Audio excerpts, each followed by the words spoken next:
crisis for the geek kind. Top geek officials admit they underestimated the hipsters' defense capability. Join the geek revolution and save the galaxy. Geeks from all over the globe are joining up to fight for the future. They're doing their part. Are you? Want to know more? Join We Be Geeks and the Geek Revolution and save the world. Service guarantees citizenship. Listen to We Be Geeks podcast on iTunes and Stitcher or online at webegeeks.net. We Be Geeks, your voice for the Geek Revolution. Want to know more? Hello everybody, you're about to settle in to listen to episode 28 of the 365Flicks podcast, which is kind of actually going to be serving as a sort of companion show. We're calling it Talking Heads. It's the officially unofficial companion show to The Walking Dead. Episode 9 of Season 6, No Way Out, directed by Greg Nicotero. We jumped on Blab, this phenomenal website, this really good website, still in its early days yet. Myself, co-host Chris, and Haze Red Mist from the last episode where we did the games, number 27, about half an hour after the show aired in the UK, and we just let go. Listen to the episode, you'll hear all about our peeves and things we loved, because we did love a few things, but some of the things we also didn't like. And this is going to be, I think we're going to try and do this every week. If you want to listen to all the other episodes, you can either check us out on iTunes, we're on Stitcher, we're on, just look for 365Flicks podcast on Google, you'll find us. You can follow us on Twitter, you can like us on Facebook, let us know what you think. And yeah, so just sit back, listen to this episode. It's not a long one like we normally do, it's not an opus or anything. We had a lot of fun doing it and we can't wait to do the next one. Until then though, this, as I say, is episode 28 of the 365Flicks podcast, and you can also check out our Blab video on the YouTube, which is completely unedited. I just left it as was, no point going through that shit. 28 365Flicks podcast, the officially unofficial companion show to The Walking Dead, Season 6, Episode 9, directed by the awesome Greg Nicotero.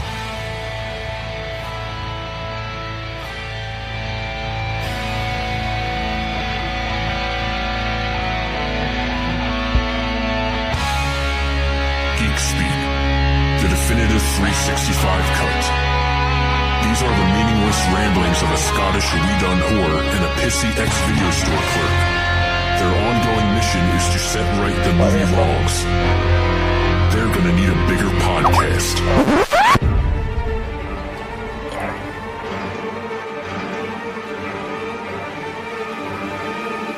The monsters will come, the ones out there, and you won't be able to run away when they come for you.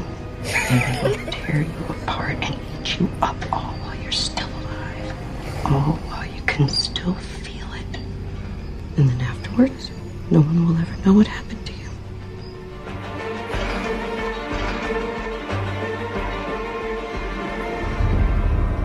Hello everybody, welcome to the 365Flicks podcast. This is our kind of spin-off show of sorts. We have decided that... Yeah, it is. Thank you, Chris, for chiming in there. I thought you were just going to leave me hanging. Well, you see, we were quiet for like a minute there, and I thought, this is like the worst Blab ever. I've not watched any, but, Did you hear the Carol bit, though? No. No, that's fine. You will hear... You heard it. When you play it back, you will hear it, and it'll sound awesome. Okay. I made a nice little intro for us, where it kind of cuts into a bit of Walking Dead, and Carol does the monsters are coming. But yeah, so basically we've been slagging off Chris Hardwick and the Talking Dead for some time now on our normal podcast, which is the 365Flicks podcast, where we talk about games, movies, TV shows. And Chris basically said, you know what, man? You're going to have to put your money where your mouth is on this. So we thought we would jump on Blab for our first ever show, and let's see what happens. Is that about right, Chris? Me. We have established he's going to be Haze and you're going to be Chris. Yeah, I do feel like I've sold out, truth be told. You have sold out. But yeah, I did say to you, we're going to have to put our money where the mouths are, because, yeah. But I'm looking forward to this. I'm looking forward to it as well. We also, because when we done the game episode, Chris had so much fun listening to Haze have a little rant about the old Walking Dead, some of his pet peeves. We thought we would get Haze back on, the man from the gaming episode. How do you feel about coming back on? I mean, I think you're like our first official, is he our first official repeat guest? Ash. Oh yeah, Ash done about 2 or 3 episodes. Yeah. I think that's it, isn't it? That's about it, yeah. We've not really been asked about asking anyone back on. Yeah, because we just like to rant about ourselves and just have a go, you know? Yeah. But Haze, how does it feel to be back on the most prestigious podcast that nobody listens to? Feels incredible. I'd just like to thank all my fans. Thanks very much for having us back, guys. Yeah, it was a lot of fun last time, and you're always kind of thinking, oh, was it all right? Did I think I was all right? And then when you get invited back, you know that maybe it wasn't so bad after all. So yeah, thanks very much for bringing us back. Well, like I said, that's good to have you back, man. That was good. It is. I enjoyed listening back to the gaming episode. I mean, straight away you got straight in there by totally stroking our egos. So you knew you were coming back after that. It's the best. It's the best way. I mean, you have to do a bit of Chris Hardwick, to get things going. That's what. Oh, I've started already. Clear that didn't happen. The whole thing was over Skype. So, for those who have just joined us, for those who haven't listened, private sign. For those who haven't listened to the 365. We like to rant and we like to have a go at things, and The Walking Dead Part 1 of this series was terrible, for lack of a better word. It had a couple of standout moments, but it was really pants. And so we thought, when it comes back, we'll jump on and we will give a live reaction. It just finished in the UK about half an hour ago. We might have been on sooner had I not totally fucked up on technical things. But here we are to talk about it. I just want to jump right in. Before we actually start talking about the episode, Haze, general feeling about the episode before we really get into the meat and potatoes of it. Right. It's a mixed bag. I thought it was, on balance, a very, very good episode, but we've been here before with The Walking Dead. They do lots of good things that you like. I very much compare the first episode of a mid-season or the start of a new season of The Walking Dead is very much like an overeager teenager shooting his load, and kind of leaving his woman sort of deeply unsatisfied with the rest of the season. So I'm not gonna say that that I think this is this is The Walking Dead fully on form. It's possible. There's there was a lot of good things. There were some bad things. There was some moments that irritated the shit out of me. There was some proper edgy of seat moments as well. So I don't know. I mean, it was a typical season opener, mid-season opener for The Walking Dead. That normally it would fill you full of hope, but I've been here before. I've been hurt too many times. I know what you mean. Yeah, we have been hurt far too many times by this typical opener. I mean, as soon as it came up and the opening credits started to roll, and it said that this was episode 9, by the way, of part 2. As soon as I saw Greg Nicotero's name, I'm sitting there thinking, oh, here we go. Greg Nicotero's going to come on. He's going to do the season premiere of the second half. It's going to be awesome, and then they're going to give it to some other shite bag, and he's going to fucking do what he wants. So, Chris, how did you get on with this? Before we really delve in. Yeah. Well, it annoyed me in the first couple of minutes. Because you know the guy on the bike, I don't know what his name is, but the guy on the bike that was sort of taking their firearms off them and all that. Yeah, I thought he was awesome. He was awesome. He was absolutely amazing. There's going to be spoilers here, obviously. Oh yeah. By the way, if you haven't seen major spoilers for episode 1. So if you've not listened to it, if you've not watched it, even don't be so stupid yet.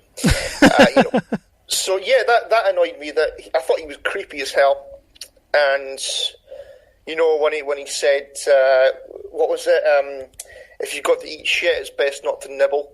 Oh man, what a line! I loved that line. Yeah, that was class. And I thought he was awesome. I thought he was great, and it was the same as the other season when we got what looked like was going to be a good bad guy. Gareth. I know that Negan's there, Negan is coming. Yeah, the guy you're talking about was Gareth, wasn't it? Yeah. He was, you had that and moment. He looked like a good bad guy, and then just died. Yeah. And then the same fucking thing happened. This guy looked like a decent bad guy, and he was sinister, and he was a little bit funny. And I wanted him to fucking kill someone. But you have to admit, as far as cold openings go, that is a badass cold opening. I mean, I'll be completely honest with you, when Daryl went to the back with the other guy, I was literally sat there thinking, like, it didn't register to me that Daryl was off the screen anymore. And then all of a sudden, they just fucking blew up, and I was like, what the fuck, man? I was like, oh, this is how you start a show. It was a good Daryl moment. I'm not... it was a good Daryl moment.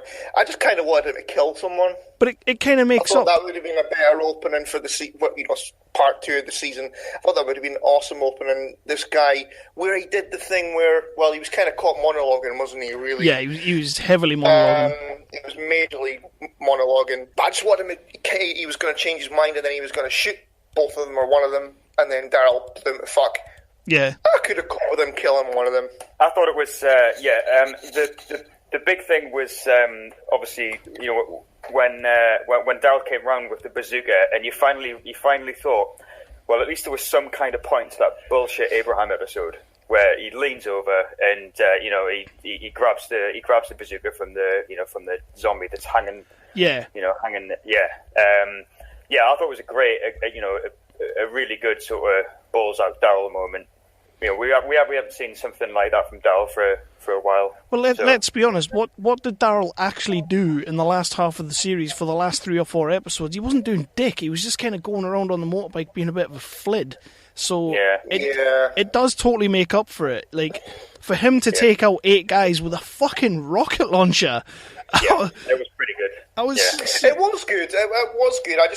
I liked that guy. He was awesome, and I, like you, was kind of like, oh, here we go again. Like, I was sitting there going, bloody Gareth, again. You get a kick-ass villain, and then they just decide to kill him within 2 minutes. It's Gareth all over. You're right, it is. Yeah.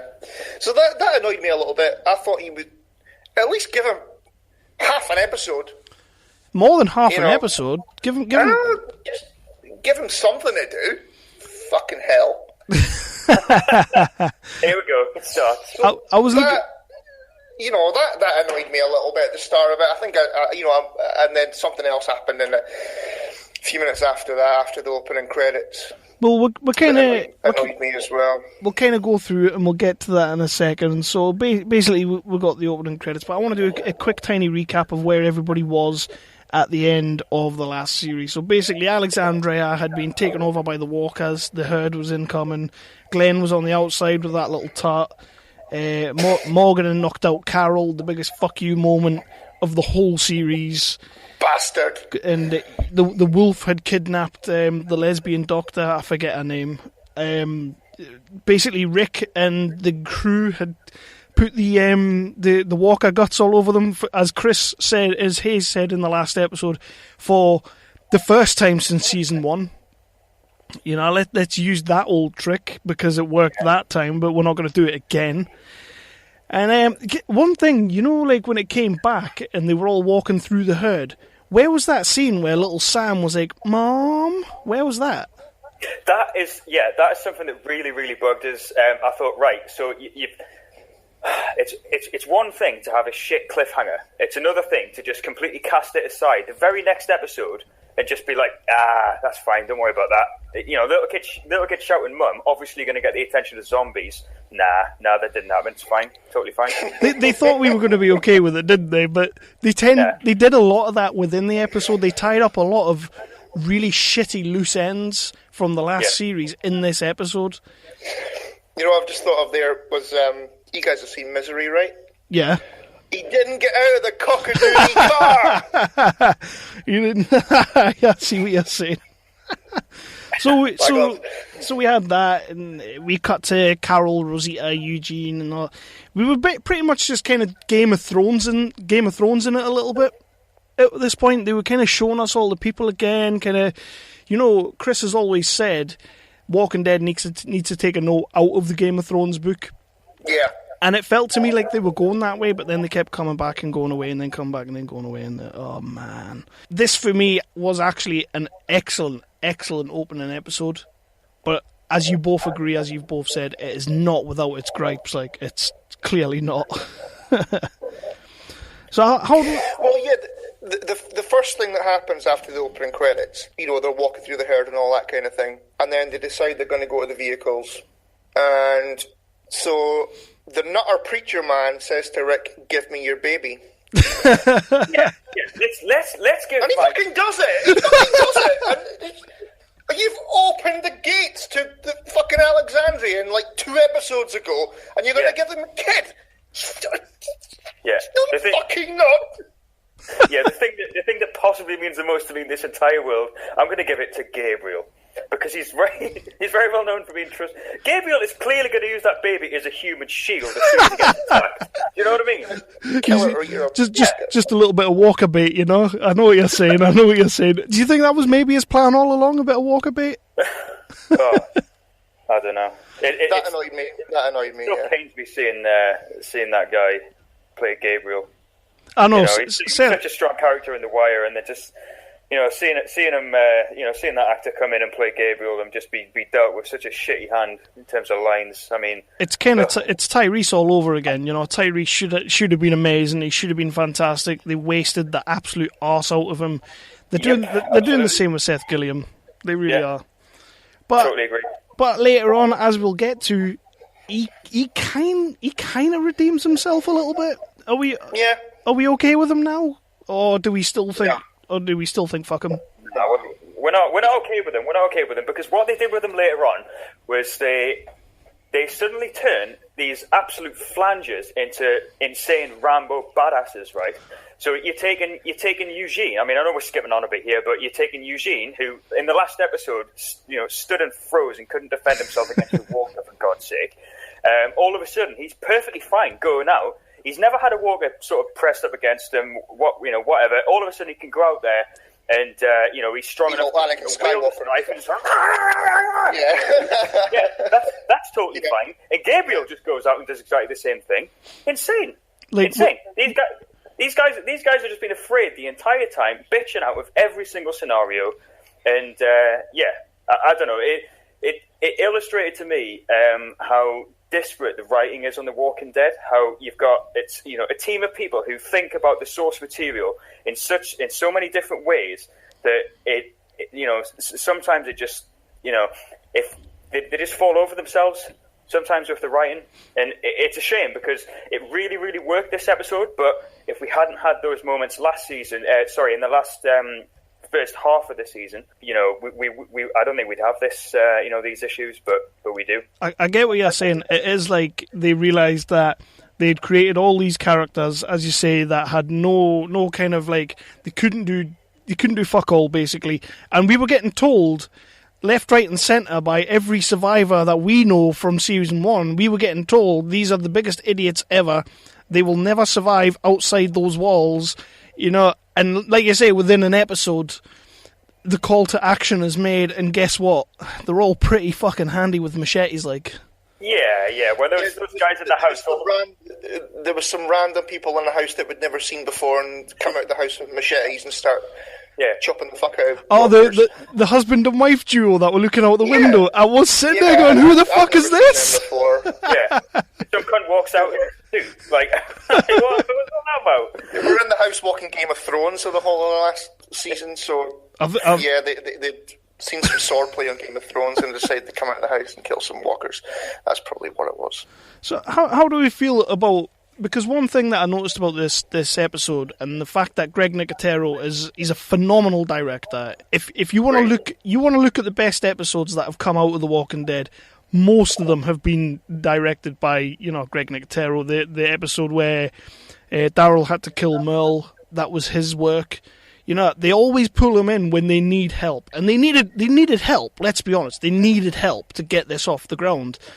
So he comes in, and this episode for me was so beautifully shot in places. The music was phenomenal. It was visceral as hell, and I mean everything needs a montage. We'll get to that later. I mean, you put a montage in The Walking Dead, I'm fucking sold. That was an excellent montage. We'll get there.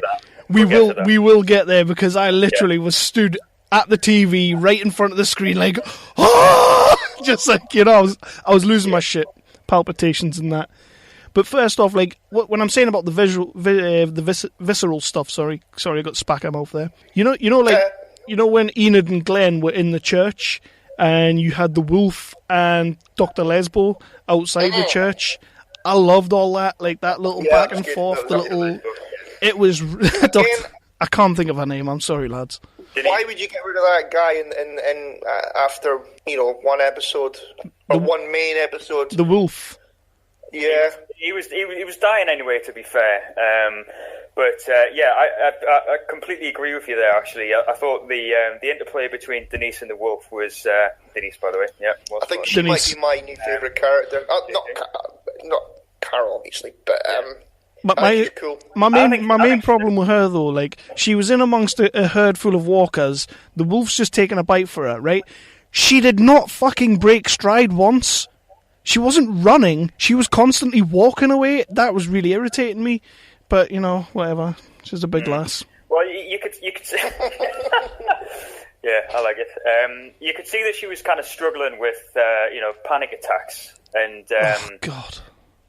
Well, see, I think that's actually quite realistic. I mean, when you're faced with, situations like that, I imagine that there are going to be some people who are going to really, really struggle. And the whole time she's, they've built her character up, because I think she's, a medical degree wasn't sort of, she's not a normal medical doctor. Pretty much. I can't remember what. She pretty much. Like or something. She read one book and she was like, Yeah, she got thrust into it, and you could see there was a point. I mean, obviously we'll get there, but there was a moment later on in the episode where she saw something approaching her infirmary, and she has this kind of sort of moment where she's really, really stressed out. I think she's a really, really well played out character, and like I said, the interplay between her and the wolf and the way things changed. Then that moment where the wolf comes back and obviously gets himself killed, but she feels like she's had an effect on him. She does. Yeah, I think they both feel confused about that. They both kind of feel like they've affected each other, because he kind of has this moment when he's outside the church when he's talking to her, and it's very much like he's doing a sort of Hannibal Lecter on her. Yeah. And I was sitting there thinking, I fucking love this guy. Like, this guy's going to be awesome. He's very good, yeah. But then obviously Carol, as much. That was excellent, because you've been wanting someone to just kill this guy, and when they get him to the point, it was expertly done. I thought they got him to the point where you as the viewer, and Denise is obviously the good guy on screen. You're starting to have sympathy and thinking this could work. There could be something here, and then all of a sudden Carol does, he's dead, and then all of that good work that's been done has been ruined. Whereas at the same time, Carol hasn't seen any of that. All she's seen is the danger. I thought that was excellent. Conflicted emotions, really, really well done. Yeah, very much so. I mean, Carol's still the den mother, and that kind of proved it. Like, she saw him, she hadn't seen the stuff before that, and she's like, she's still Rambo Carol at the end of the day. So she took him out. I can't say I was overly fussed about the way he died, but I was devastated at his death. I didn't want to see him go. No, I agree. He was a very interesting guy. I loved his mannerisms. The crazy look in his eye was perfect. Do you know what I loved as well? The fact that his teeth were so dirty. Every single character in that show should have stinking manky teeth, and nobody does, apart from him. And now he's gone. That's terrible. That's terrible. But like, do we care that Morgan sort of got? I don't know how they were trying to play this, and to be honest, I really couldn't have cared less by the time it happened. They sort of, the fact that he kills the wolf, when the wolf turns, he then like decimates him. But it's like, it's the way he says sorry to the camera, almost as if he's saying sorry to us for not killing him in the first place. Yeah, my reaction to that scene. fuck off. I don't know about you. That was a load of shit. It was terrible. Like it really felt. He wakes up and says, "Where did he go?" Well, you know where he fucking went, you stupid bastard. Yeah, you pretty much let him go, you div. Yeah. I know what you're saying, but I really like. As far as I thought this episode was a fantastic episode and it was done really well, there was a lot of hammy shit going on, and the whole thing about him saying sorry to the camera really felt like he was doing it for us. Like he was saying sorry to us, and at that point, I'm sitting. You know what, Carol, put 2 in him. Yep. I could have gone with that.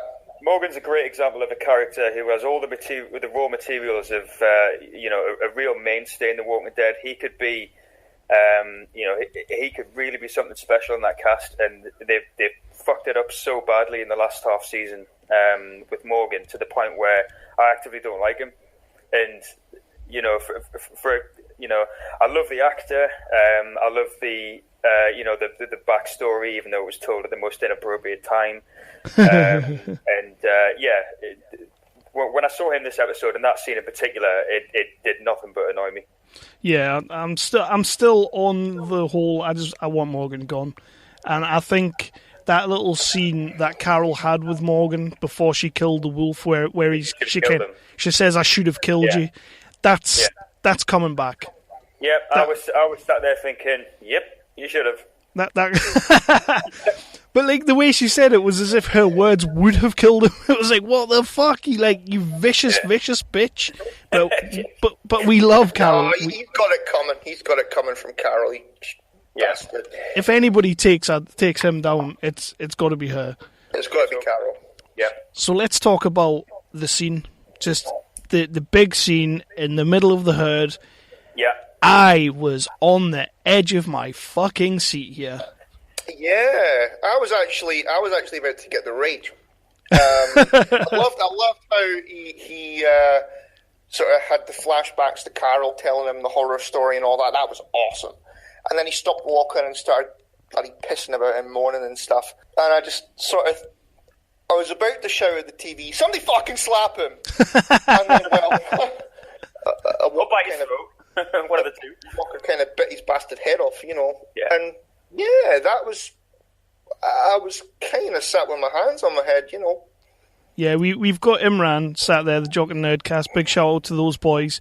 He gave me a little hand last night. And you're right, mate. I've not read all of the comics. I'm not completely up to date, but from what I know of that scene, it was literally ripped from panel to page. And from what I see, they've done a bloody fucking good job of it. But basically, in that scene, everything we wanted to happen in that scene happened. And were you shocked with the end result of Ron shooting Carl?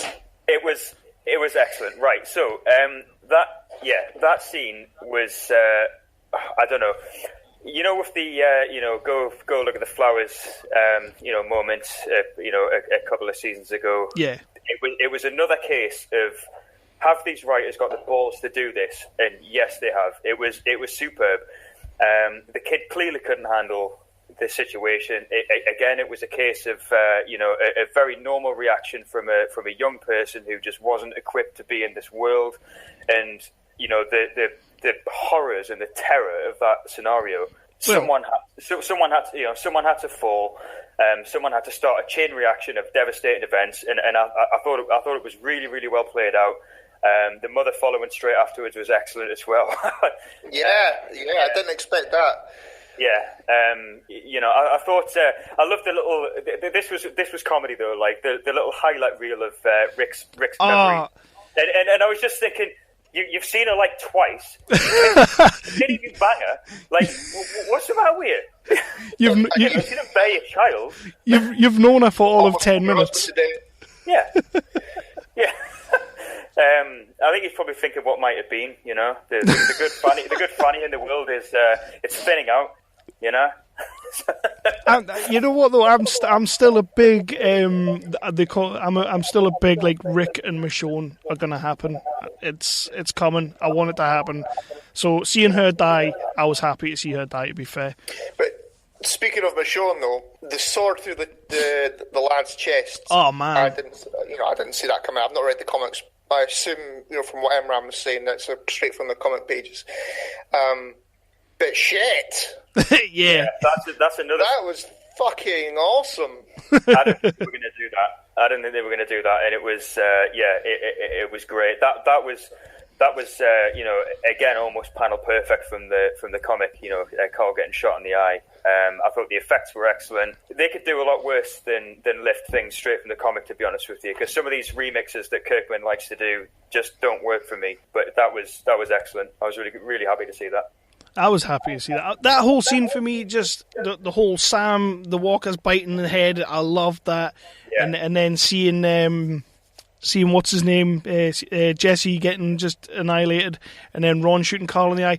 The fucking makeup on that, like, I know they always do really well with the zombie makeup and all that, but that fucking shot through the eye, that was insane. That looked awesome. Like there was a chunk of his head missing.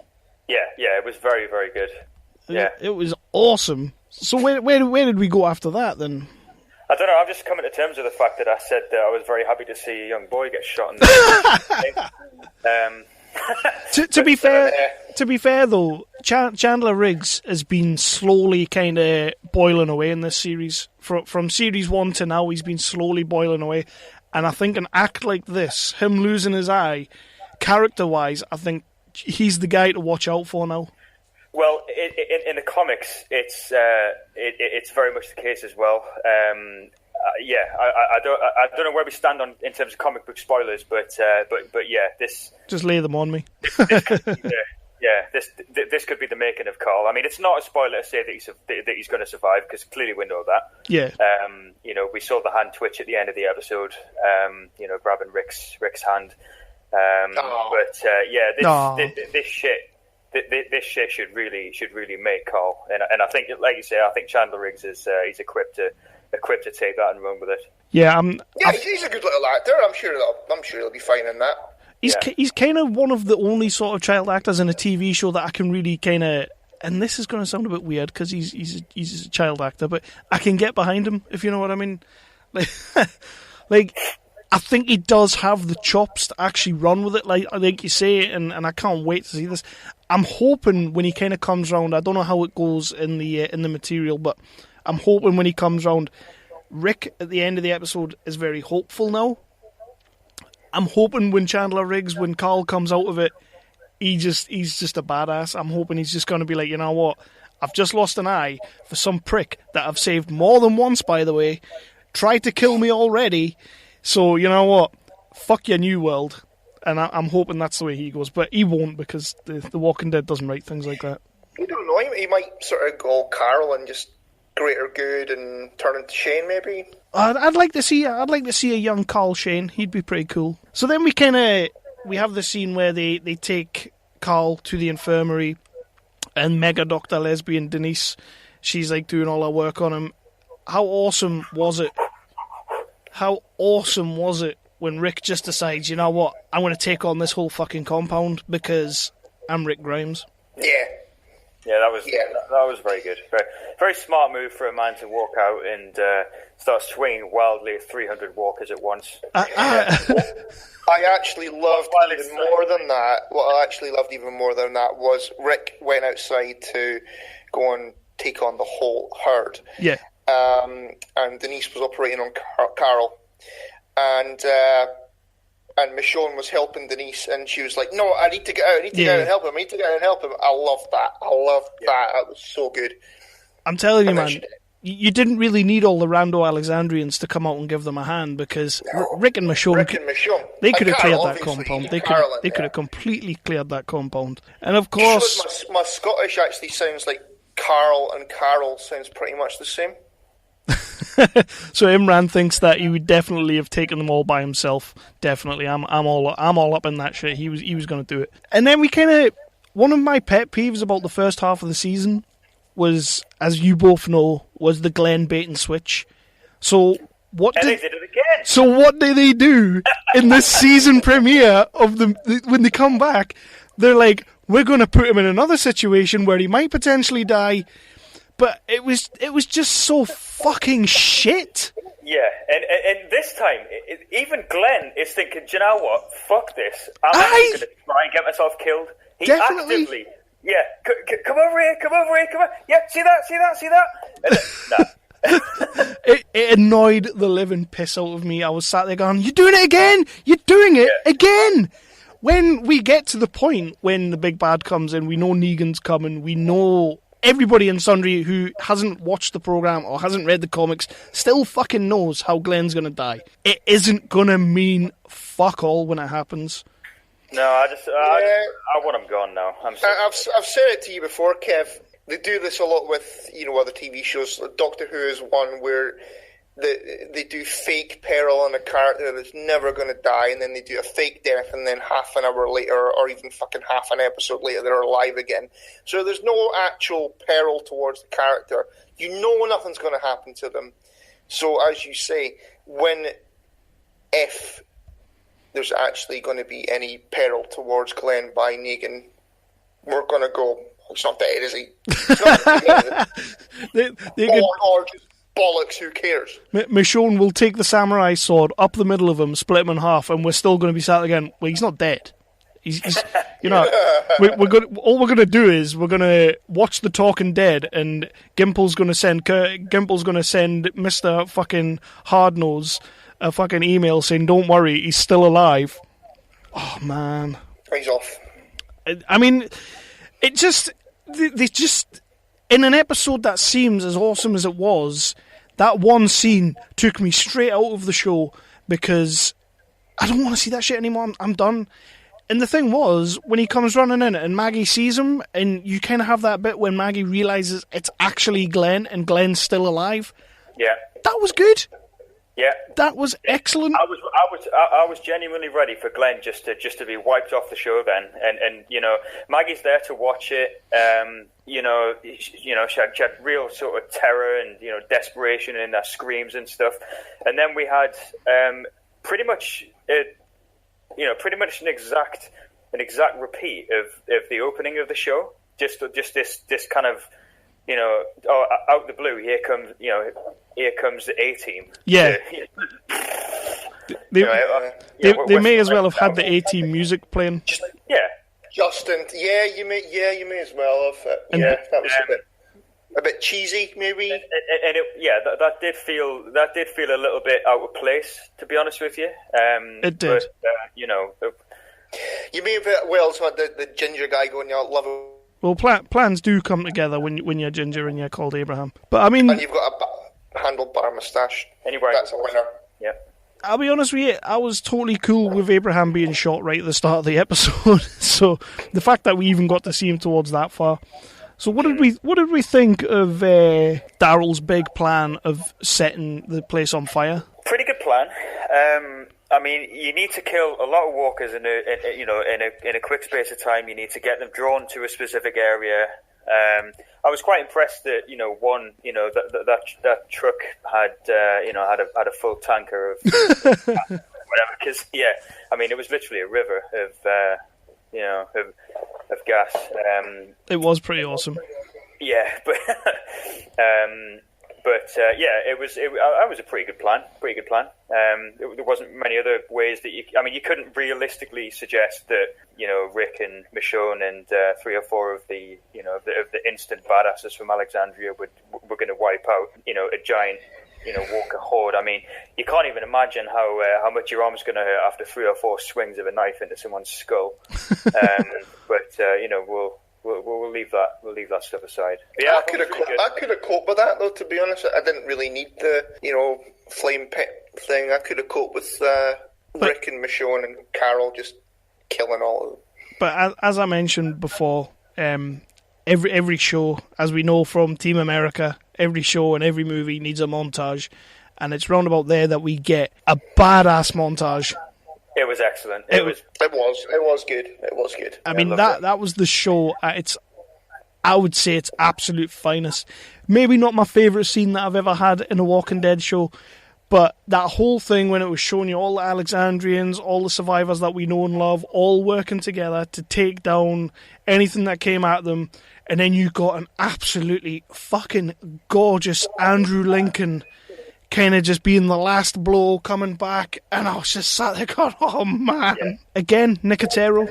If you're having problems with your TV show, The Walking Dead, you just bring in Greg Nicotero and he's going to bring everyone back. He brought me straight back.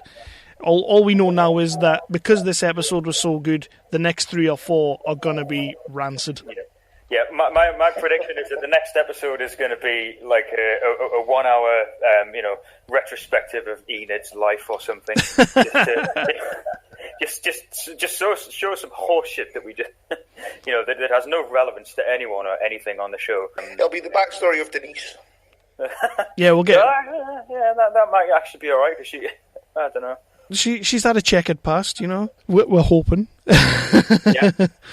But I mean, going forward, I don't know where they're going to go with it. I really don't. They did like the awesome thing of but it's very much like they just tied up a lot of loose ends that I felt they didn't need to. Like, I could have had the wolf going on for a lot longer. As amazing as Daryl was blowing them all up with the rocket launcher, and I did sit there and do a bit of a fist pump, a proper Judd Nelson fist pump.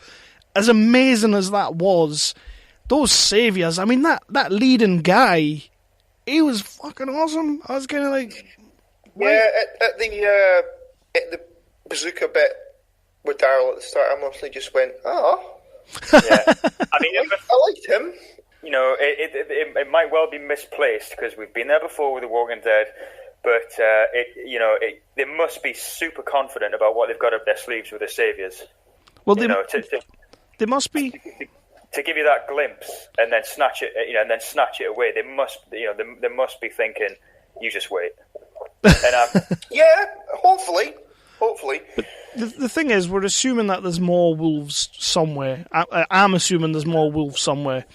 We know that the Hilltop community is going to be coming into it soon because they've cast Gregory. I think it's Xander Berkeley from 24. He's going to be playing Gregory, so we know they're coming into it. We got Deanna's little map of like trade and barley equals life. We got all that, and so we know more's coming into it. But we had a massive explosion at the start, and then he sets fire to like just practically half the fucking town. At the end, he sets fire to the river. If Negan and the Saviors, if the Hilltop community aren't seeing that, I'm assuming this is what's coming next. It's going to draw a lot of attention, yeah. It has to draw a hell. He blew up 8 people with a fucking bazooka, for Christ's sakes. Yeah. He's a bit of a mushroom cloud laying motherfucker. I also liked that, I can't remember her name, but the reaction from Abraham and the girl he was with. The bazooka's just blown up right in front of them, and they just go, "Oh yeah, yeah, we're totally fine. No problem." It's like, yeah, we're cool. Yeah. But what's with Abraham's one-liners? Have I been missing this as the series has been going on? But he cracked quite a few one-liners in this episode. No, I think he's been doing that, hasn't he? Has he been doing that? I think he has been. He definitely played the role of kind of last action hero this episode without actually doing anything particularly meaningful. I mean, Daryl obviously saved the day in the first scene, and the scene rescuing Glenn was kind of all of them with their machine guns. So yeah. So I did like the little scene when Glenn got in the van in the truck, and Daryl was like, "What the hell's going on?" And Glenn was like, "I don't know, I just got back." I did quite like that. That was pretty cool. Like it was a bit. I did laugh out loud actually, if I'm going to be totally honest with you. But that's like the episode apart from the last scene where we kind of had Rick giving confession to Carl in assault. He's now decided that these people can defend themselves after half a series of telling these people that they can't defend themselves. You don't know how this world is. You don't know what it's like outside. You don't know and all that. And now it's kind of like, oh, they do know what it's like because they all downed tools and came out and helped. And I was kind of like, okay. But now he's Rick's an Alexandrian, supposedly. I wasn't that bothered about that little scene at the end when he was getting all sort of with Carl. Didn't fake Captain Janeway pretty much like signed the town over to Rick. Fake knock off Janeway. Oh yeah, it's very much his town, very much. Yeah. She sort of said, "Oh, you know, it's your town," kind of thing, didn't she? And now he's very much taken it on, and he kind of alluded to the fact that there has to be other communities out there. In his little speech to Carl, we're going to find them, which kind of means, to me, this whole second half of the series is going to be, it's going to be Negan and Rick. Like they're going to keep teasing Negan. Negan's going to come in. Rick's going to be like, it's going to be one of those things where he tried to tell the governor they could live together, but really they couldn't live together and all that bollocks. Yeah, I'm happy with the slow burn with Negan, though. I don't want to see him yet. I'm not, like, I know he's a big name. I'm not hugely familiar with the character or anything, but I don't want to see him, because it's going to be like the governor. I love the governor. Yeah. But then they brought him in. They killed him. They brought him in. So if you've got this big bad that's going to be, you know, going to do whatever to Glenn, you know, you've got a good actor in there who's playing him, but don't blow your load too soon. Let it build up slowly. Let the tension build. Let Rick do his thing and doing pig farming again or whatever. And, pig farming again. You know, I'm completely with you with with Jeffrey Dean Morgan. He's a phenomenal actor, but yeah, I'm not quite ready to see him. And I think the only reason they really cast him was because of all the shit they took from the last series, the first half, because they took a lot of grief over that whole Glenn thing, rightly fucking so as well. And then all of a sudden it's like, we've cast Negan. And it's kind of like, oh, well, we're going there now, are we? Which, don't get me wrong, I want to see, I'm not sure I want to see it yet. So just take your time. I mean, that was good in the last season when they got to Alexandria. I don't think you were too big a fan of it, Kev, but they kind of built up the tension towards the end of the season where something was going to kick off. Someone wasn't right. There was tension between the residents and all that kind of thing. It was building up. I like that. Well, I like that. I've got nothing against that. I did that review on moviepilot.com where basically, for me, at that point in time, I honestly thought that Rick was going to be the new bad guy. I thought they're going to build him up to the point where he's going to turn Shane, as Phoenix has said in the chat bar there. He's going to turn Shane. He's going to be the bad guy. He's the one that's going to fuck over the Alexandrians, which he kind of was building up to. And then it fizzled out because Morgan came back, and then he was all like, survival. These guys don't know how to live. I was ready to see Rick become the big bad. It's kind of what I wanted. But they're not going to do that because he doesn't do it in the comics. Is there any way then that they could bring Morgan back from us not giving a fuck? Yes, I think they can. I think they definitely can do that. Whether they will, I don't know, because like I say, one of the biggest problems with the show is the writers having different takes on these characters and them flip-flopping between annoying character trait to redemption, back to annoying character trait to redemption. To knocking out Carol, which you just don't do. And I mean, the thing with Morgan is his values. His values that you can understand. They showed you the episode. They were trying to get across, why he's decided that he wants this life of, not killing any living things or anything like that. But in the situation he was in, he's faced with, if I don't do this, then lots and lots of other people could potentially die. So his philosophy was bullshit. His philosophy directly caused. A lot of the problems that happened in that last episode, and you've got him and Carol sparked out on the deck. Carol saying she wished that she killed him, and rightly so. I don't think it's impossible to go back with Morgan to fix it. I think Lenny James is an incredible actor. I think he can play any role. This particular role, I think that he can deliver any lines that you give him, any script that you give him, really, really well. But I just don't want to see any more flip-flopping. I want to see him learn his lesson and become a stalwart of the town, be the Tyrese that we never got, be the Morgan that we haven't got up to now. But we've seen flashes of it. How excited were we when Morgan was being teased as like a potential recurring character after... Clear was one of the best episodes, I thought, of the Walking Dead, full stop. And that was a Morgan-centric episode, and then he was gone for a while, and when they were teasing bringing him back, I was getting excited. So yeah, they can redeem him. Will they? I don't know. With Carol around, I don't know if those two can be around together in this show anymore. Well, we'll have to see. Like I said before, that's coming back. The way she said to him, "I should have killed you." That's not resolved. To me, that wasn't her saying, "I should have killed you, but I'm glad I didn't." To me, that was her saying, "I should have killed you, and you shouldn't be here." That was kind of my thing. Yeah. That was my take on that, and I hope she. Well, I've not killed you yet. Yeah, and I hope she does kill him. I really do, because unlike you, Haze, I have no need to see Morgan come back into the fold. I think they spunked him off. He was, like you say, they teased him so well. You kept getting little glimpses of him finding the map in the church, realising he was on the way to meeting Rick and his crew. There was so much going on that could have been awesome, and then he came in, and then, as you would say, they spunked him down the trough. And it annoys me. It annoys me. So I don't want to see him come back. I want to see him die, and I want to see Carol kill him. Yeah, I do want to see Carol kill him. I watched the final episode of the first part of the season before I watched this one. The fight scene was pretty good with Carol versus Morgan. It was pretty good. Carol should have kicked his ass though, but kind of. But anyway, I thought it was it was a good scene. I was pleased it was reasonably even, but I thought realistic that the Morgan won. To be honest, I mean, Carol might be badass, but she's still Carol. She ain't fucking Donatello. Do you know what I mean? And he's clearly Raphael in this scenario.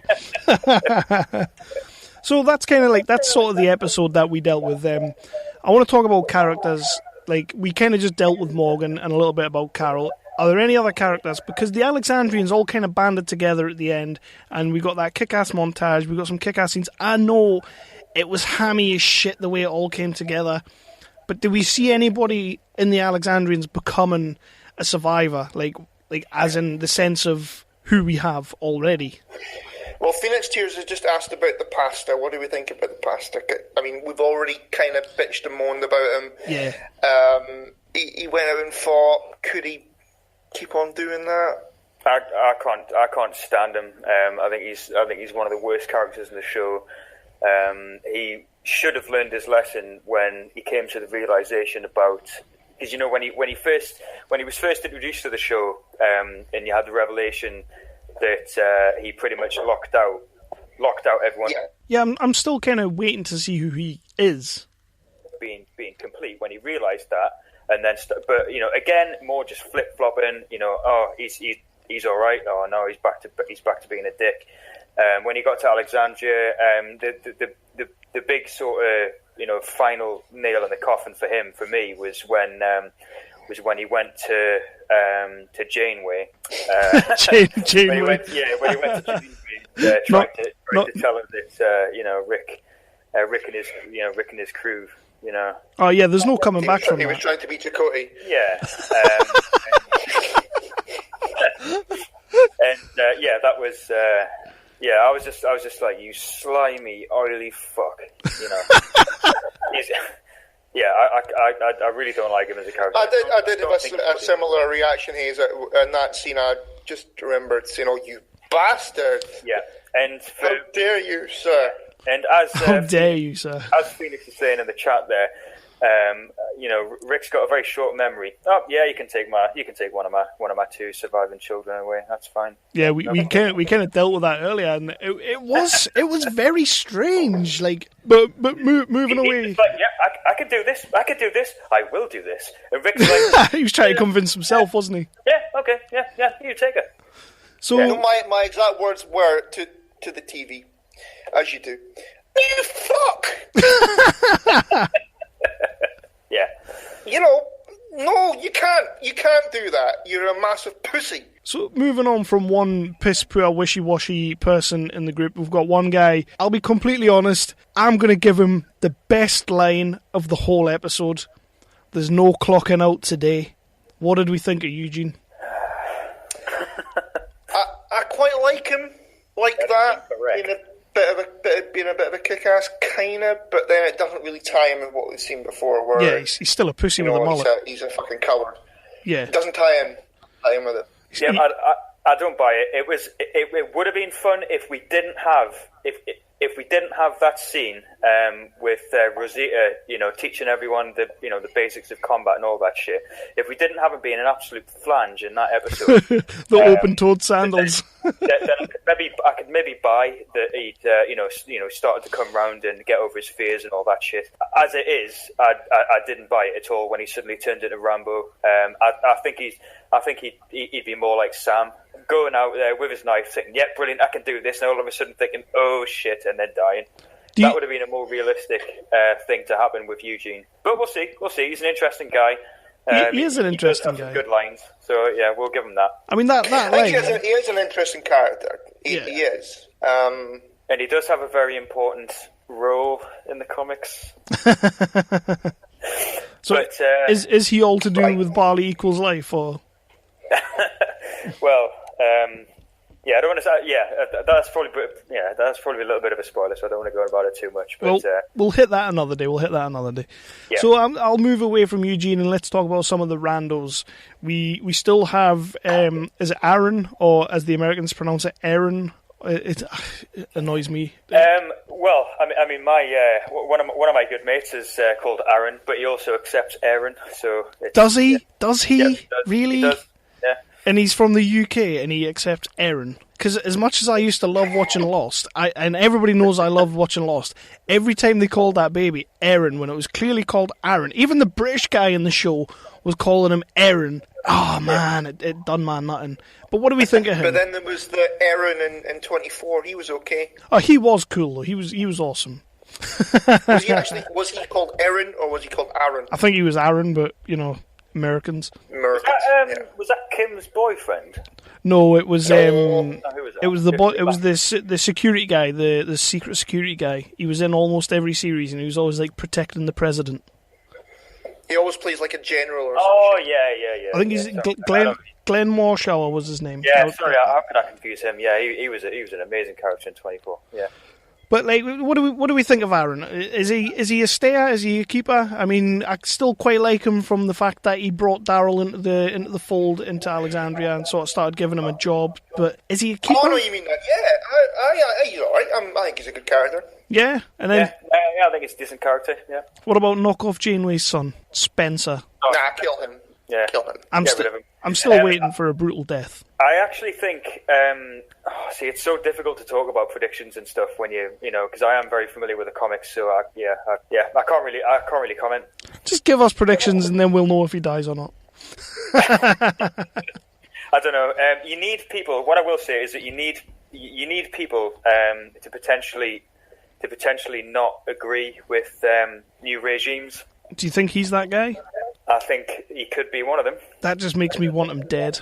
Yeah. Yeah, those ones you just think, shut up, in 2 episodes you're going to be dead, you prick. Because when Rick comes in with his Rick-tatorship, which, clearly in the last scene there you can see that he's, the cogs are turning. There is going to be some discontent from some people who don't quite agree with his methods. But it seemed like going to be Spencer, whether it's going to be other people. It seemed like after getting, it kind of looked to me like after we got the badass montage, it kind of looked to me like they are on the same page as him. They all kind of now realise that if you don't kind of do what Rick does, and if you don't know what it's like out there, you're going to die. So you don't know how the world is.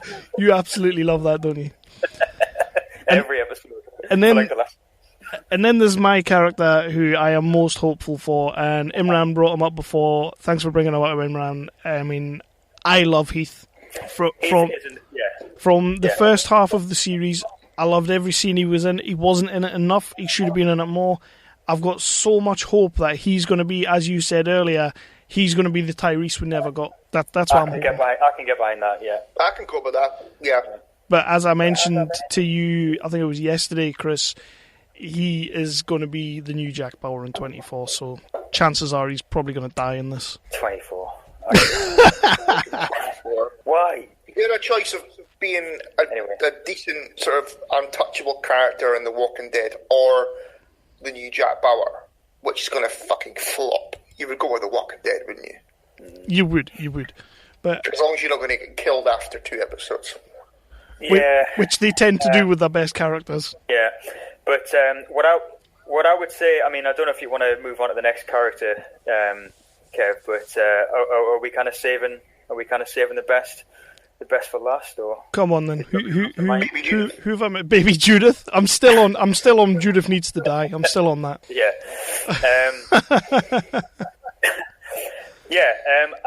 I honestly think Denise is my favourite character. Really? Yeah, I do. Yeah, I agree with you completely. Yeah. Obviously, Carol. Yeah, from Alexandria, I think Denise is my favourite character. She's just got something about her, man. Yeah. It's Zoe from Nurse Jackie. And I know nothing's going to happen. She likes women, cool. But still, it doesn't stop me liking her. I don't know. She's just one of. I can't get with her. I'm sorry. And I know what you're saying. She is a good actress. She's a very good actress. She was brilliant in this episode. She had some really standout scenes with the wolf. Some brilliant scenes. Get me to the infirmary and I will save your life, kind of thing. Yeah. I loved all that. But that scene that was touched on earlier, where Michonne is kind of desperate to get out and go and help Rick, and she's just saying, "You need to kind of hang on a minute. I'm in the middle of saving this kid's life." I don't know, man. She plays those scenes so well, and the little panic attacks, and the little wry smiles, the kind of flirty scenes with what's her name, Fist Bump Girl. Yeah.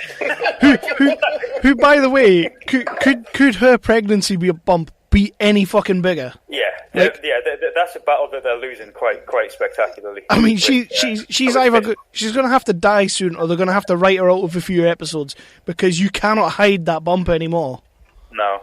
It was like there was a scene at the very end when they were kind of waiting for Carl in the house, and she's kind of stood there, and she had like a hand over the top of her belly. She had her arm over the top of her belly, and I'm sitting there going, "You're not hiding that anymore." Yeah, they're overplaying the hoodies as well. Oh, she loves a hoodie. She loves a hoodie. Just lean forward a bit and just kind of have you. Yeah. Nobody will see. I'm thinking Couldn't about they just do like an Agent Scully and just film her from the top up. Well, sort of thing. That could work. She is quite well endowed. But that's not what Denise wants. So. But I know what you're saying. She's gonna be a decent character, but for me, I'm not there yet with Denise. I'm quite far away from that with Denise. Fair enough. So, do we want to make some predictions going forward? I know Haze probably won't want to, but I can predict that the next episode isn't going to be as good as this. No, that's for sure. It's not. It's not. They've dealt with a hell of a lot this episode. A lot of fireworks. I'm setting myself. I'm trying to. We're going to get some bullshit emotional scenes with Glenn and Maggie that are going to make my stomach churn. Oh yeah, we're due some Glenn and Maggie on the pallets round the back scenes from back in the prison days. I'm not looking forward to that. Maggie's pregnant now, isn't she? So there's going to be all this. We've seen it before. We've already got one baby too many on The Walking Dead. Is a baby not? Do we need another one? No. I mean, we don't need Judith. But, Judith is, shall we say, dealt with a lot earlier in the comics. I mean, She's going to spend the whole season in the church. Me personally, I'm ready for Judith to go, and I know Chris always gives me shit about this, because why would you ever want a child to go? But let's be honest, they killed Mika in cold blood. Carol killed Mika in cold blood, and it was fucking good. They had the balls to do it, as you said earlier. They've now shot Carl in the fucking eye. We got to see Sam have his face munched just awesomely. Yeah. So you know what? Let's just... You can't do that to like a 2-year-old kid, though. She's not 2 years old anymore. No, you can't do that. Did you see that child when they were passing her over? She's not 2 years old anymore. I'm okay with seeing that kid go. And I tell you what, I want to see. I want to see Zombie Baby. Come on. Oh no. That's when you're dealing with Did you ever watch on Sci-Fi? Wow. Did you watch on? Too far. Did you ever watch that Sci-Fi TV show Zombie Nation? No. It was fucking. I did. It was an absolute farce of a show. In the first episode, you got a zombie baby, and it wasn't good. Yeah. No, it wasn't good. I think Walking Dead would probably do it better though. Yeah. No, to be fair, I don't actually think that would work on The Walking Dead, but I think Judith is a horrific burden And I think if the writers had the balls that they've demonstrated that they have now with these scenes with Sam and with Carl, I think because in the comics, Judith ain't around now, and spoiler. I think if they had, it was long ago. It was long ago. It happened in the prison, the prison arc in the comics, and which would have made sense. I think, I just think if they had the stones they have now back then. Judith wouldn't be around. I mean, they even did that scene when all the shit was hitting the fan, and it went back to the baby carrier, and it was covered in blood, and you thought for a minute Judith's gone. I'm not gonna lie, I did kind of shout at the TV, "Fuck yeah!" You sick bastard. And I just want to address something Phoenix has put in Phoenix Tears 321. You guys are much better than Talking Dead. Completely agree. Chris Hardwick can suck a dick, basically. And I do want to address something while we're on that subject. Chris, you watched it on FX, didn't you? Yes. Tonight. Did you see the last trailer section that we got before the last part of the show? And he came on. I left it till about 9:20 so that I could fast forward through all that shit. Well, he was basically doing a promo for The Talking Dead, coming on straight after The Walking Dead. And he literally sat there. He literally sat there and said, "I know I've got an American accent, but please like me." Yeah. Oh, you needy fuck. That was when I sent you the message on Facebook saying, "Oh snap! I'm going to drop me some fuck Chris Hardwicks," because that for me was no. What an I've never watched that show. I'm never gonna now after that. No, he wants a bit of loving. But I mean, the Americans love him. Let them have him. So yeah, like how many times the last thing that I really want to talk about, and then if anybody in the room wants to maybe jump into that fourth seat, I'll open it up and you can jump in and you can ask questions or you can speak about it if you want. How many times did you guys find yourself shouting "fuck yeah" at the screen? Because that's how you measure a good episode in my eyes. Not as many times as the Rambo Carol episode. I did it. I certainly did it. Certainly did it a few times, but probably it's some of the, like I say, some of the darker scenes which kept me. I wouldn't say fuck yeah wise when Carol shot the wolf fella, probably because it's Carol. I would say oh fuck when the little laddie got his head bitten off, and then fuck yeah when Michonne stabbed the fella through the heart. That was cool. I was more like fuck yeah when the kid got the head eaten. I was like fuck yeah. I was absolutely, yeah, which makes us monsters, I'm sure, but. Not at all, because let's be honest, it's one of those shows that, as much as I love The Walking Dead, and I have done since, episode 1, they're so fucking hit and miss with their episodes. They go forward, they go back, they do great stuff, they do shit stuff. Is it time for Gimple to maybe move on and let somebody else have a go? Because he does do great stuff. Do you know, I'm tempted to say, I don't know, I think Gimple's just a bit too overconfident with stuff. The way he structured last season, I think was a big. The last half season. God damn it, a writer's strike. Was such a big fail. Yeah. That I was ready, and to be fair, we all know he can knock it out of the park with one episode, but we also all know that the real reason for this, for this episode being so good was Nicotero, as opposed to Gimble. I mean, it was the first thing I noticed when the episode started and the credits came up. I saw directed by Greg Nicotero, and I was like, right, we're in for a good one, because the key thing with the director is how is a single episode going to play out? How is this contained 45 minutes to an hour of television going to play out? The thing with a showrunner is how is this show going to play out? How is this season going to play out? How are things going to tie together? How are we going to structure things from show to show?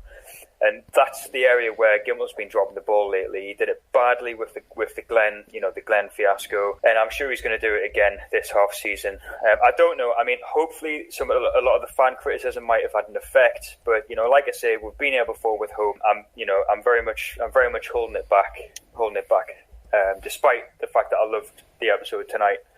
I'm holding back the fanfares for now. They did take a lot of shit, and like I said, I think that's why they've cast Negan, to be honest. I think that's why he's coming in. I think that's why they've cast Gregory as well. Correct me if I'm wrong, Chris, but Gregory is the one who pretty much hands Glenn over. Are we talking about that? Yeah, we can drop that. Yeah.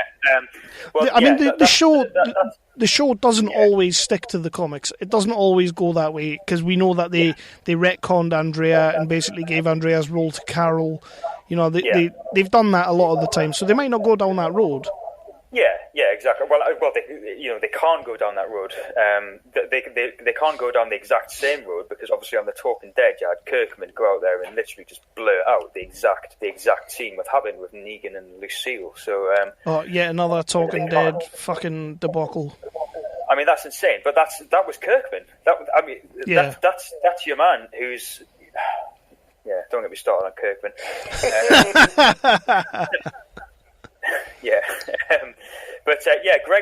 Gregory is definitely a very interesting character. I'm interested to see what they do with him. He's got many, he's kind of a two-faced, sort of partially spineless sort of leader. Someone who I think could be, because at the moment we tend to get sort of very black and white people who have very definitive ways of working. But I think Gregory, as long as he's cast right and has the right kind of lines written for him, it could be interesting. Well, cast-wise, they've got Xander Berkeley from 24. He played George Mason in the first couple of series. He's a bad actor. He's a good actor. He's a phenomenal actor. To be fair, he is a very good actor. Loved him in 24. He had a great character arc in 24. Yeah. Where at the start you're thinking he's a bit of a knob end, and then at the back end of his character arc in 24, you're really sympathising with him. So he can pull off a role like that, I think. Yeah, I'm looking forward to him coming in. He was also in The Mentalist as well. I know Chris doesn't like The Mentalist, but he was in that as well, and he was really good in that. Episode 2 coming next Monday for us, Sunday for the Americans. I think we should come back and we should do this again, and we should talk about episode 2 when that's done. I've got a funny feeling it's going to be a bit more ranty and a bit more, because we know it's going to suck before we even get there.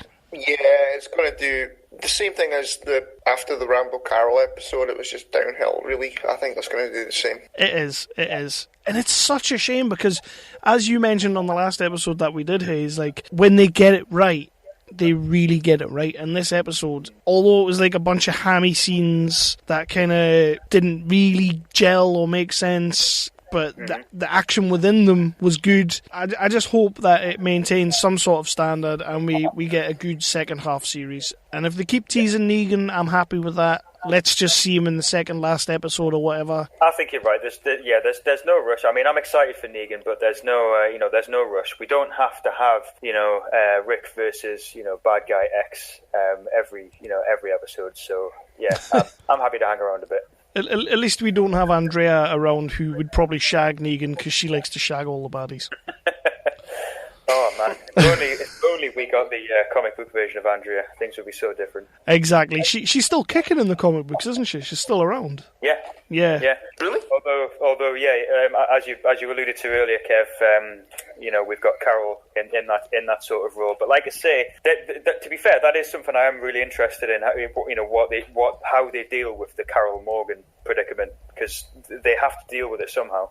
They can't just leave that. If they leave that and they just carry on as normal and they suddenly become pals or whatever, nah. No, they're not going to. There's not going to be like a Rick and Carol moment where he sends her away and then she comes back and it's all okay. We're not having that. There's going to be a hell of a lot of tension between Carol and Morgan, and for me, it still has to be Carol just straight up takes him out. But that could be interesting. Some, the tension between Carl and Morgan, where they have different views, where he doesn't want to kill everyone and she just does it everybody. Does it anyway. That could cope with that. Do we envision? Do we envision a scene where Carol tells Morgan to look at the flowers? Yeah. Oh, that'd be good. Yeah. That would be awesome. So, or maybe you could lose him into a false sense of security, and then shotgun to the head from behind or something. Yeah, I can see that happen as well. we have this fourth chair here. We have a few people still watching. I can't believe people have actually stayed. This is, in fact, our first Blab. If you want to check out the podcast, we're on iTunes, 365Flicks podcast. We've got quite a few episodes. We don't always talk... Well, we very, very rarely get to talk about The Walking Dead, which is why we wanted to do this, so we could say, screw you, Hardwick. Go on there, have a look for us. We're on Facebook and we're on Twitter, but right now we have the the fourth seat. Do you guys want to open up and see if anybody wants to jump in? Yeah, go for it. Let's give it a try. I'll open up and I'll see what happens. And while we're waiting, did you guys see the Daredevil trailer? No, I've not watched it yet. You not watched trailer number 2? Oh man. No, not yet. It's gonna be some damn good shit, that, actually. I'm quite looking forward to it. I actually shared it on the Facebook page earlier on, and then I got distracted and I haven't watched it yet. Okay, so I kind of thought this might happen. Do we let him in, or do we say no, go away? I don't know. I don't know. Chris, He's a dodgy character. Chris, this is your first chance meeting Imran. Imran's a good friend of the show, and we absolutely love the hell. Whoa! Okay, this is not a good idea, you guys. He's driving. I'm blabbing and driving. I do not recommend this. You're not actually. Jesus. You're not driving, are you? You have somebody else driving for you. Oh no, I'm driving. I gotta. What about no hands? Are you actually in kit right now, Imran? Thunder. Yes, Michael. Car home. I got cruise control. I just say car home and I sit back. No, I did this so that to show you what not to do. Don't anybody do this. This is not a good idea.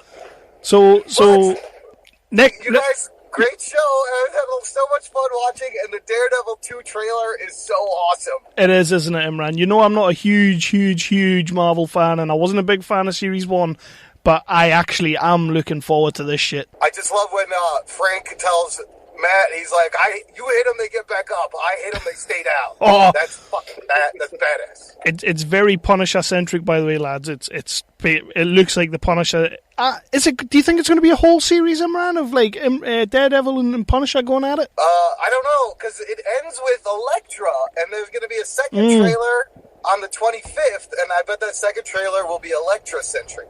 So I kind of feel like it'll be him and her maybe teaming up. There's going to be some kind of three-way team-up thing.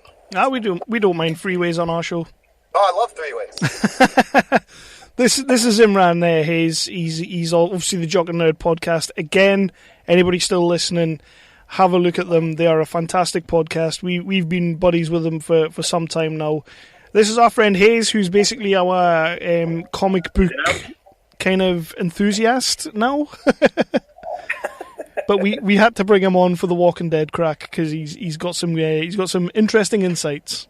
I like Haze. You should have him on more. Oh, thanks, man. I'll get rid of Chris and we'll keep Haze on. Oh, there's room for many. We got 4 squares here. There's plenty of room for everyone. Man, thanks for popping on. I can't believe you're actually driving though, dude. That's fucking insane. I can't either. What am I doing? What the fuck is wrong with me? So the episode, Imran, you've had a little listen to what we thought. What's been your reaction to the episode? I thought it was. I was surprised that they did the No Way Out. Like the story arc in the comic books is called No Way Out, and the episode title was No Way Out. And I'm like, are they gonna do this? And they fucking did it. Yep. And I love that everyone. I love that everyone kind of had a little hero moment at the end. I love seeing everyone come back together because everyone was so separated that then finally it was a little convenient that Abraham showed up when he did. Yeah. Whatever. It was still good. Yeah. It was still good. And I felt like I really think they're gonna keep Alexandria now. Obviously. Yeah, it looks that way. Like let's rebuild. You know, let's use knock off Janeway's map and let's get some trade routes going. You know, like set up the Republic and we'll be fine. And Negan is not going to be happy when he finds out what happened to his dudes. Well, to be honest, mate, they took out like 8 of his buddies. The main guy was so great because he was like, "I'm going to kill you." Nah, I'm not going to kill you. Yeah, I love that. Yeah, it was good. Do not blab and drive. So where are you going, Imran? What's happening? You going to work? I'm driving home from work. I was listening at work in my office. Oh, not safe for work, mate. Not safe for work. No, I got a door. I have an office and I keep it low. Nobody can hear. I can kind of close my door. It's fine. You know. I'm pleased you kept it low because I dropped the C bomb earlier on and I regret it. No, don't regret nothing. They're just words, man. They're just words. They don't hurt. If you're going to drop it, you got to drop it on Blab. Yeah. I did so well not doing it last time. But yeah, What's more, I thought it would be trickier for you guys to have people watch the show who didn't want to be spoiled since the episode just aired. Yeah. You know. I was conscious of that, but then I thought, you know what, fuck it, I'm going for it. Yeah, because we wanted to do. I was thinking about. I wanted to do our Deadpool review show on Blab, but I'm like, a lot of people may not have seen it, and they're not going to want to watch. So we'll just put it in the podcast, and you can listen to it, whenever you want to listen to it. Well, like I say, yeah, we're seeing it tomorrow night. Yeah, we're going tomorrow night to see it. Oh, awesome! I'm jealous. It's great. It's really good. I don't really have anything bad to say about it. But you never have anything bad to say about anything Marvel, dude. No, dude, you heard Fantastic Four. There was nothing good to say about that. It was a good film. Fantastic Four was awesome. Listen, we've produced 2 whole shows where we just ripped that fucking movie apart. I listened to it, and I did think to myself, you know what, I'm going to defend that one day. Oh, that would be great. I just want to say hi and nice job with the show, and I'll pop out so that I don't crash or rear end someone. No, you don't want to be doing that. No, I did. I'll tell you one thing though: the Honda Elements, they recently had a recall for their airbags. So the thing that could save you from a crash they said it would kill you. Wow. I had it replaced. The funniest thing is the airbag will kill you. If the crash doesn't kill you, the airbag's going to kill you. But I've had it replaced, so that's okay. I can run into a wall now. I'll be fine. Let's try that. What do you think? Live on Blab? Airbag test? No? You know what? I honestly think the ratings and the views would just go sky high if you did that, so if you want to... All right, let me find a nice brick wall here. You're going right up, dude. But honestly, Imran, thanks for coming on. Thanks for helping me out last night and taking the time to speak to us. It went on a bit longer than I thought. I think we both thought it was going to go, and you gave me a good bit of insight. 2-hour, 15-minute video out of that one. All right, you guys. Somebody else jump in and hang out and listen to 365Flicks podcast. Laters. Cool, man. Good man. Cheers, Imran. Yeah, so that dude was that was Imran. He's I love his podcast. We've been listening to his podcast for some time now. We did a big crossover episode. I would say what number it was, but I haven't got a fucking Scooby-Doo what it was. So if anybody else wants to jump in, you can. It was a long recording session because we did an episode for them and then we did an episode for us. Yeah. It was quite a long. I'm going to have to listen to it. He sounds like a really cool dude. Oh, he's awesome. He's awesome, and I recommend that everybody still in here listens to the podcast because they're fantastic. They are the Jock and Nerd. We are 365Flicks. Obviously, listen to us first because we're a little bit better. Yeah. Plus, we talk about DC as well as Marvel, where, they kind of, don't like to talk about DC much. So that 4th seat is still open if anybody wants to come on. We're talking about The Walking Dead, which aired tonight in the UK, aired last night in America, and yeah, we pretty much loved it. Does anybody have anything else they would like to say about the show? Either going forward or... I know Chris has a lot of pet peeves about the show as it has stood so far. Which Chris? Haze. Oh, I can let Chris take the mantle. I think on the whole it was good. I think the scenes where they were fighting all the walkers and all that, awesome. I think on the whole we're off to a good start. But as we said earlier on in the episode, that doesn't necessarily mean that it's going to keep on going that way. You would hope it would, but we've hoped it was going to do that before and it didn't happen. The thing with the first half of the series was, you give it a lot of shit. Everybody gives it a lot of shit, but the first 3 episodes were pretty good. It was until they done the Glenn bait and switch when they killed him and we knew he wasn't fucking dead. That was when it all went downhill and they never got it back. They never did. Yeah. I would have been happy for Glenn to die in that episode. That was a good way for him to go, I thought. Yeah. But then they did that, and then they went the flashback with Morgan, which who gives a shit? Yeah. And then they just Doctor Who'd it with Glenn. They just he rolled under a fucking seat or whatever it was. And then they did the same thing on that tonight's episode where he was done for. Honestly, he was done for. This was going to happen. It was Glenn's time. He sacrificed himself for Maggie. This was his time. Oh no, it wasn't. Again. It was the perfect setup, and you're thinking, oh, look, they're going to right the wrongs of the last bait and switch with Glenn, and they're sorting it out straight away. Cards on the table. We know we fucked up, guys. So here's your Glenn death that you've been waiting for, and they balled it. But do you think had they done that, it would have been like a bit more of a slap in the face to us? I actually think it would have been. It would have been a really good idea because again we were seeing the pain of Glenn's death already hit Maggie's face for a second time, and and they take it away from us. I mean, at what point is Maggie just going to go up to Glenn and just be like, "Just fucking die, man"? That's the thing. They've already, by this point, I think by this point they've had all of the Alexandrians who we've never seen before, and all that.